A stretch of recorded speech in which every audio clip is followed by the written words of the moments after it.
मान गए खड़गे साहब और केसी वेणुगोपाल जी, आपने राजस्थान में जिस तरीके से कांग्रेस को आगे बढ़ाने के लिए, इन बब्बर शेरों को तैयार करने के लिए हमको मौका दिया है, आज ये बब्बर शेर इस संविधान, इस लोकतंत्र और इस देश को बचाने के लिए अपनी जान की बाजी भी लगाने के लिए तैयार है। मैं निवेदन करना चाहता हूं इस मौके के ऊपर, आज पहलगांव में जिस प्रकार से जो कायराना हरकत की गई है आतंकियों के द्वारा पाकिस्तान के सह के ऊपर, वो बहुत ही कायरतापूर्ण घटना और उसकी जितनी निंदा की जाए कम है। और हमारे नेता राहुल गांधी जी और खड़गे साहब ने जब कह दिया कि पूरा हिंदुस्तान इस जवाबी कार्रवाई के लिए, आतंकवाद को समाप्त करने के लिए हम सब आपके साथ में हैं, तो हम सब कांग्रेस के बब्बर शेर इस कार्रवाई में सरकार के साथ में खड़े हैं। लेकिन हम पूछना चाहते हैं, मोदी जी केवल बातें ही होंगी या काम होगा? पहले पुलवामा में हुआ, आज पहलगांव में हुआ, ये हिंदुस्तान की जनता बर्दाश्त नहीं करेगी। ये चूक कहां हुई, ये पूछने का हर हिंदुस्तानी को अधिकार है। आप संविधान को तोड़ने की बातें करते हो, संविधान को बदलने की बातें करते हो, लेकिन आपने तो वादे बड़े बड़े किए थे मोदी जी। आपने कहा था बेरोजगारी खत्म करूंगा, 2 करोड़ लोगों को हर वर्ष नौकरी दूंगा, आपने कहा था महंगाई कम करूंगा, आपने कहा था किसान की आमदनी दुगुनी करूंगा, आपने कहा था सबको अच्छी शिक्षा मिले इसकी व्यवस्था करूंगा। लेकिन 11 साल बाद में ये हिंदुस्तान के लोग ये पूछना चाहते हैं आपके उन वादों को क्या हुआ? आपने जो वादे किए थे, एक के बदले 100 सिर लाने की बात हुई थी, उस एक के बदले 100 सिर कब आएंगे? ये देश का नौजवान और देश का आम नागरिक आपसे पूछना चाहता है। अरे जिस पार्टी का देश का प्रधानमंत्री बने वो अपनी पार्टी की मीटिंग बुला करके अपना नाम नहीं निकलवा सकता।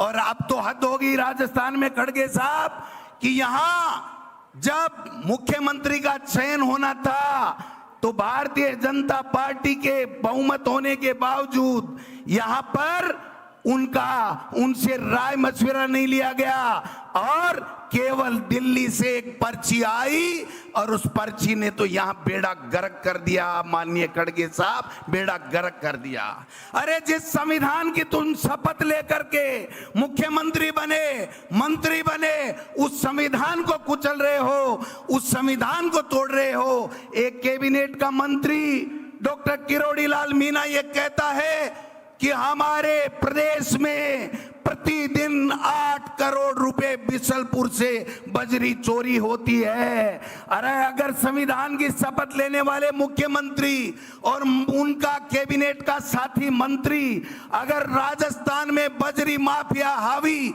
और भ्रष्टाचार की बात कहता है तो आपके मुंह पर, होठों के ऊपर सिल क्यों जाते हैं? आपके होठ ये बताने का कष्ट करें।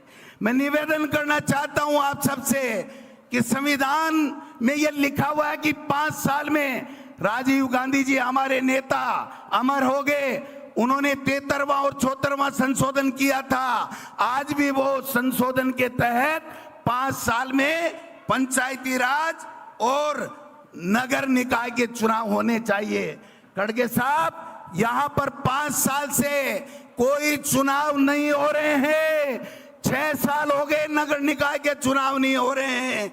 मैं पूछना चाहता हूं कि आप संविधान के अनुच्छेद 243E और 243U के तहत 5 साल में नगर निकाय और संविधान के चुनाव होने अनिवार्य हैं, है कि नहीं है? हो रहे हैं क्या? 1 साल से प्रशासक लगा रखे हैं। मैं पूछना चाहता हूं, आप संविधान की बातें कर रहे हो कि आप रैली क्यों कर रहे हो? ये रैली इसलिए कर रहे हैं कि आप संविधान को नहीं मान रहे हो, सुप्रीम कोर्ट के आदेश को नहीं मान रहे हो। सुप्रीम कोर्ट ये कह रहा है कि 5 साल से ज्यादा आप किसी भी रूप में परिसीमन का नाम लेकर के या कोई भी नाम लेकर के आप समय नहीं निकाल सकते। 1 साल ऊपर हो गया। वन स्टेट वन इलेक्शन की बात करने वालों से पूछना चाहता हूं कि तुम्हारी केंद्र में सरकार है, तुम्हारी राजस्थान में सरकार है, आपने कौन सा कानून पारित किया, कौन सा संविधान में संशोधन किया कि आपको यह अधिकार मिल गया कि आप मर्जी आए जब निकाय के और पंचायत राज के चुनाव करोगे। मैं पूछना चाहता हूं आपसे, आप आवाज दबाना चाहते हो विपक्ष की? अगर टीकाराम जूली और गोविंद डोटासरा अगर कोटा में जा करके और किसान की आवाज उठाते हैं, लॉ एंड ऑर्डर की आवाज उठाते हैं, तो उन पे मुकदमा होता है। एक मुख्यमंत्री को एक कार्यकर्ता अगर सीकर में काला झंडा दिखा करके कहता है कि जिले और संभाग क्यों खत्म कर दिए, हमको बताओ हमारा गुनाह क्या है, तो उसके ऊपर उसको जेल के सलाखों में उसकी आतंकवादी की तरफ परेड निकाली जाती है। मैं इस मंच से माननीय मुख्यमंत्री जी और सरकार में बैठे हुए लोगों से पूछना चाहता हूं, अरे परेड तो आपको डबल इंजन की सरकार को उस आतंकवादियों की निकाल करके जवाब देना चाहिए, खून का बदला खून से लेना चाहिए, वो आप कर नहीं रहे हो।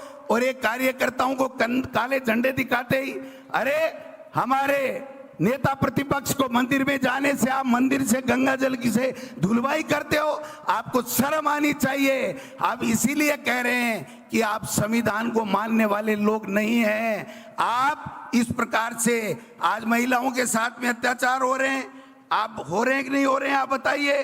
तो इसलिए मैं निवेदन करना चाहता हूं, आप खड़गे साहब को सुनेंगे। खड़गे साहब ये आम कार्यकर्ता नहीं है, ये वो कार्यकर्ता, वो बब्बर शेर है जिसने लोकसभा में भारतीय जनता पार्टी के 11 मोर्चे बुलाए हैं। बुलाए कि नहीं बुलाए बताओ आपने? ये 11 सीट इंडिया गठबंधन को देने वाला वो कार्यकर्ता है। ये सारे पदाधिकारी आए हैं। मैं आपसे निवेदन करना चाहता हूं, आप हमें काम दीजिए। गांव-गांव जाएंगे, ढाणी-ढाणी जाएंगे, ब्लॉक में जाएंगे और इस पर्ची को भी बदलेंगे और इस पर्ची के आका को भी बदल करके दिल्ली में हमारा झंडा फहराने का काम करेंगे। आप आए हो, आपका बहुत बहुत स्वागत, हम बड़ा स्वागत करते। लेकिन आपने निर्देश दिए थे कि निर्दोष 27-28 हमारे इंडियन शहीद हो गए हैं आतंकवादियों की गोली से, इसलिए हमारा स्वागत मत करना, केवल सूत की माला। लेकिन मैं कहना चाहता हूं ये हमारा उधार रहेगा। आप दोबारा केसी वेणुगोपाल जी से आग्रह है, खड़गे साहब और राहुल गांधी जी को लाइए, हम दिखा देंगे इस राजस्थान में कांग्रेस जिंदा ही नहीं है। कांग्रेस इनको पछाड़ने में, भाजपा को उखाड़ने में का दम रखती है। आप सब लोग आए हो, आपका बहुत बहुत धन्यवाद। यहां तो एक ही चर्चा हो रही है खड़गे साहब, यहां तो एक ही चर्चा हो रही है। मंत्री कह रहे हैं कि मंत्रिमंडल का विस्तार कब होगा, आईएएस कह रहे हैं कि हमारी लिस्टें कब आएंगी, और आम जनता कह रही है ये राजस्थान की पर्ची कब बदलेगी। ये बात यहां पर हो रही है। आप सबका स्वागत, आप सबका भी दिल की गहराइयों से प्रदेश अध्यक्ष होने के नाते आपका बहुत बहुत स्वागत, बहुत बहुत अभिनंदन, धन्यवाद। जय हिंद, जय भारत।